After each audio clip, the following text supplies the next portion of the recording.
welcome, and as I said, we are making my Caramel Delight or Samoan cookie, depending on which side of the country you're from, Girl Scout cookie cheesecake. It is as rich and decadent as you think it could be.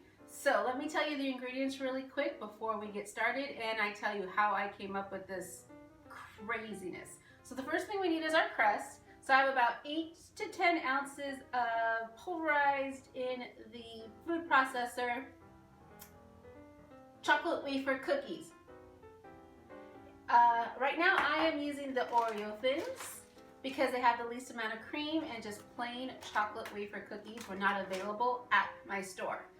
If I didn't have the cream already in here, I would add a little bit of sugar along with my butter just to help that melt together and form a good strong cookie base. But we also have about 1/3 of a cup of cream, 5 eggs, and then this is where it gets a little crazy. Now, I should preface this.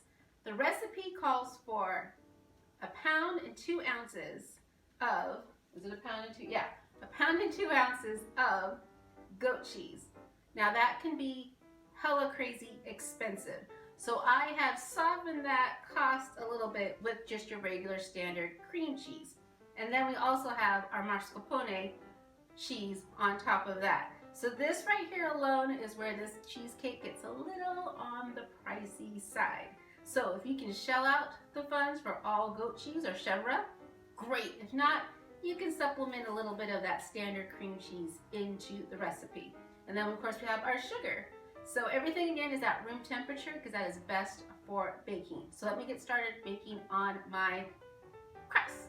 Okay, so the first thing I'm going to do is prepare my cookie base crust. And as you can see, I have my spring form pan all ready to go, lined with parchment, greased a smidge, and I have foil around the outside because we're going to bake this in a water bath. So I have my pulverized cookie crust there and my melted butter to kind of make a glue to form it all together.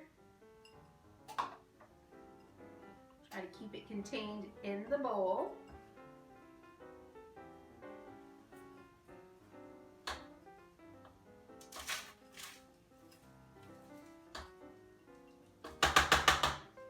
You want a nice, decent thickness to your base. I don't know, I noticed that in like the United States, we tend to have thinner cookie bases, whereas like in the UK, they're like a big, thick cookie crust.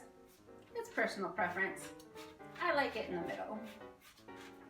And then next we're gonna do our egg mixture, which is our 5 eggs. Yes, 5. Told you this was rich. We're gonna break those up a little bit. This recipe was an idea that was sprung when I was in culinary school. The assignment was we had to create a cheesecake bar that could be sold at a mega conglomerate of a coffee shop. Oh, I wonder which one that could be. So I can't remember when it was, but for some reason we were thinking of flavor profiles. Me and my little team of 4. There was 4 of us. And for some reason, the idea of my favorite Girl Scout cookie, which was the Samoan, came to mind. And that's the one that's the caramel and the chocolate, and the caramel and the chocolate. And we all said, yes, that is what we're making. And we chose the goat cheese because it was the most decadent, and we didn't have to pay necessarily for those ingredients to experiment on. And then I remembered when we mentioned it to our chef instructor, he was like, wow, that sounds really rich. And it is, but it is so good. So we're gonna put all of our cheeses into the mixer. And because you're spending all the money on it, don't waste any of the cheese. Put it on low speed. And we don't want to incorporate air, which is why we're doing it on low speed. But we want them to get nice and good and creamy. You don't want any chunks of cheese left behind, because when they're baking, those chunks of cheese can cause your cheesecake to split. And we don't want any splits. Cheesecakes are one of those deceptively simple yet really difficult bakery items to make well. So I'm going to stop at the stage and make sure that I scrape the bowl repeatedly because I want to make sure it all gets smooth and creamy. This is also why you want your cheeses at room temperature. It's way easier to do this than if they're icy cold. And if you're wondering what mascarpone cheese tastes like on its own,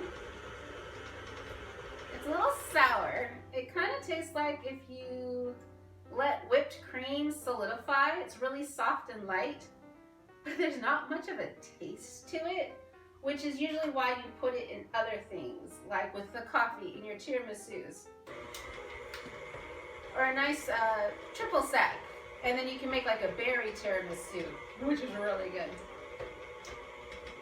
But by itself, it's just light and airy and kind of sour. And then next, we're gonna add our sugar.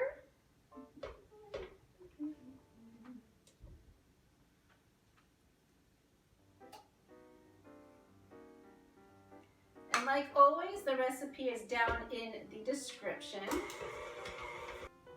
You don't have to worry about necessarily overworking the cheese itself. You don't want to overbeat it, but you don't have to worry about it developing gluten and getting tough. Okay, next we're gonna add our egg mixture, and we're gonna do this like half at a time. Now this cheesecake I put into my book, Sweetest Kisses, which is about a woman who has come home. She left her small town life because she hated the small town life, lived in the city, but family obligations have brought her back home to work in her family's bakery. So of course this is the most decadent, luscious thing she could think of to serve in the small town. And so my hero has come to the bakery to buy this cake for his mother's birthday. And of course they fall in love and have happily ever after overcoming some obstacles together. But this was the start of their lovely relationship. Okay. Gonna add the rest of our egg mixture. And again, we wanna make sure it gets all mixed together really well. No lumps. Now if you wanted to get really, really, really decadent, you would add a whole vanilla bean insides to this. But since vanilla beans are like $11 per bean, you can let that one slide. Yeah, if you price out this cheesecake, it's about $45 to make. And you paid for those ingredients. Make sure you keep all of them in the product. We're gonna pour it into our pie crust, springform pan.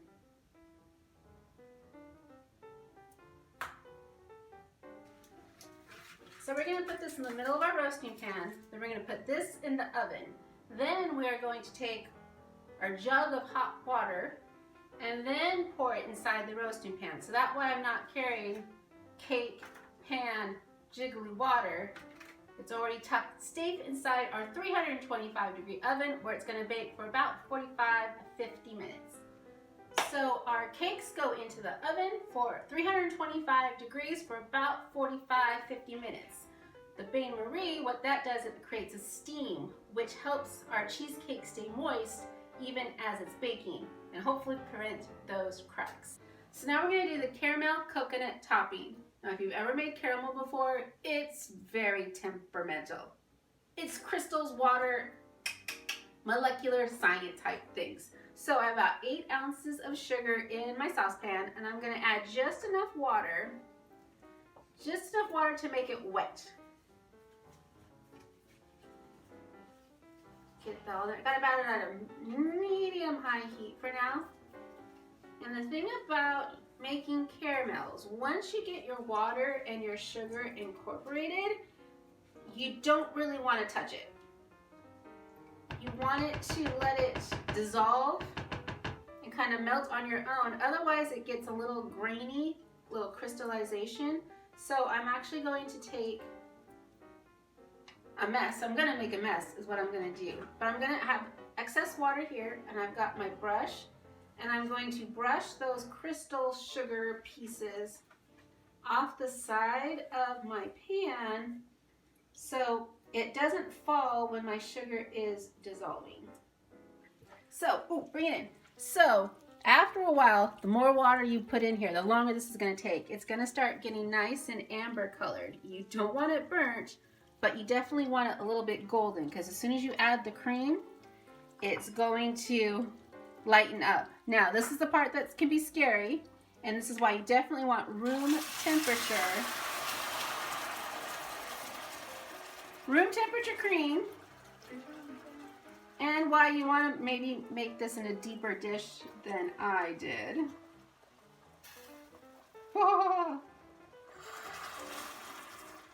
If you're doing this on the gas stove, you'll want to turn off the heat.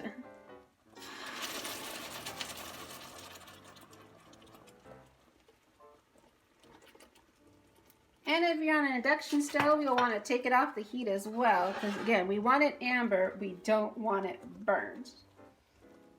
Get this nice and creamy and fold it in there. So yeah, be extra, extra careful. And this is also when I'm gonna add in a smidgen of vanilla.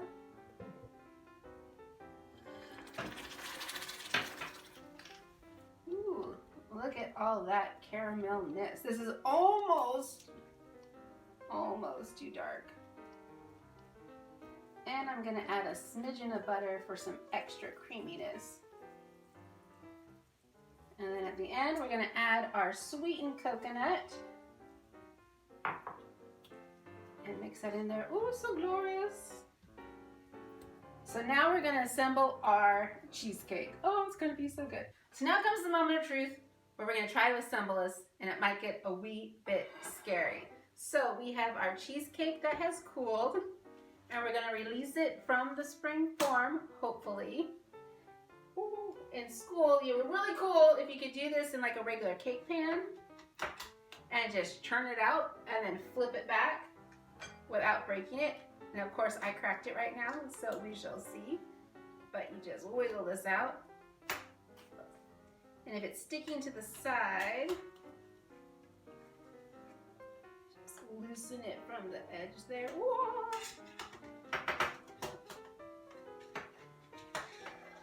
Come out, my friend, come out. Woo, there we go. Excellent. If I was really cool, I would attempt to flip it out and take the bottom off, but I'm not that cool. So I'm just gonna slide it right here, lay it on top. Close enough. Okay, so now I have my dreamy caramel topping, and we're going to layer that right, hopefully, spoon it, right over the top. Coconut dreaminess. And I really want to touch this with my fingers and go, but this is a bajillion degrees sugar, so don't touch it with your finger. So don't touch it with your finger. Easy squeezy. Magic. Get a spatula. Get a spatula and try to, as carefully as you can, push that over the top. You can cover up the cracks made releasing it. I think that's as good as I want to push it out without upsetting it any. Let's push more to the center. Now we got our paper cones. I've got some melted chocolate chips here. I like dark to semi-sweet. I'm gonna aim my spoon right for the center of that cone. Make sure it gets down in there. Try to keep it as tidy as possible. There it comes. Gonna pinch the top, fold it in. I have my kitchen shears, which means they're the scissors I only use for food items, not my regular paper scissors or other things. Try not to spit your paper into it, so I pulled off my tip. Okay, so here we go. We're gonna decorate. We're gonna make little swirly swirls this way. See if we can get them to fall off the side.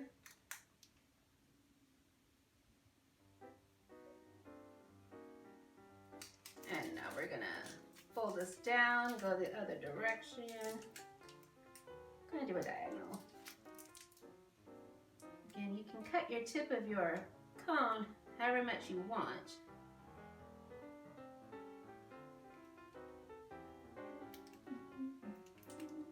And here we have it, so here we have our Caramel Delight Girl Scout cookie goat cheese cheesecake. Oh, we'll slice into this in just a second. So I'm gonna try one of the little tiny ones I made, because really this is not on my diet plan.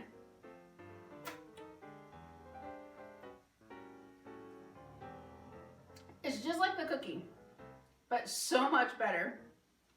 This is delicious. So again, Caramel Delight Girl Scout cookie cheesecake. Give it a try. Tell me what you think about it down in the comments below. Give it a like, subscribe, and hopefully we'll see you again next time, y'all.